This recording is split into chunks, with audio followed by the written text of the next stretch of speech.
Misy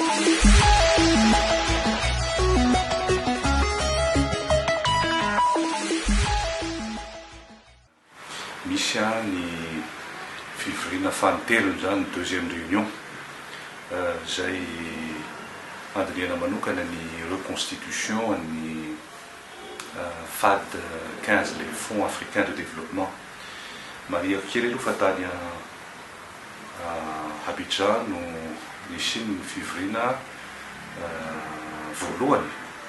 mikasika ny reconstitution ny fonds africain de développement io dia tamin'izay fotoan'izay moa i Madagasikara no nanolotra ny fahavononana andray an'izany fivoriana izany eto Antananarivo ka amin'ny herinandro zany manomboka amin'ny alatsinainy talata sy alarobia no hisy ny fivoriana mikasika ny reconstitution ny FAD 15 io ao amin'ny Kalitona eto Antananarivo. Zava-dehibe izy io satria Madagasikara moa dia anisan'ny misitraka ny fanampiana ara-bola sy ara-teknika ihany koa avy amin'ny banky africain de développement ary ankehitriny moa zany dia voalohany zany Madagasikara no mandray an'izany fivoriana mikasika ny reconstitution fonds africain de développement izany ka dia azo lazaina hoe voninahitra ho an'ny Madagasikara ihany izy io dia eo amin'ny vahiny eo amin'ny 500 eo no andrasantsika manerana an'izao tontolo izao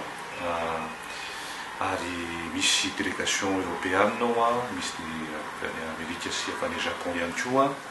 ary mazava loatra misy ny président ny banque africaine ny fampandrosoana zany Andriamatoa Adesina ho avy eto Madagasikara. Izy moa zany no azo lazaina ohatrany hoe mitovitovy laharana nga azo ilazana azy amin'Andriamatoa David Malpassy, président ny Banque mondiale, izy dia président ny Banque africaine de développement. Ho avy eto amintsika izy zany izy moa efa manana ataontsika hoe fifampitokisana be lehibe tokoa amin'Andriamatoa filohan'ny République Andriamatoa Rajoelina ary dia ho avy eto amintsika izy ao anatin'io fanomanana ny fivoriana io dia izy ihany koa moa zany ny fiaraha-miasa zay ho apetraka miaraka amin'ny filohan'ny République ho an'ny manaraka zany ka dia tsara ihany zany mampahafantatra fa voalohany Madagasikara no mandray an'izany fivoriana azo zany hoe faratampony zany ihany koa satria be da be ny misy minisitra anankitelo koa avy eo dia azo lazaina zany farany amin'ny titondia dia io fivoriana faharoa io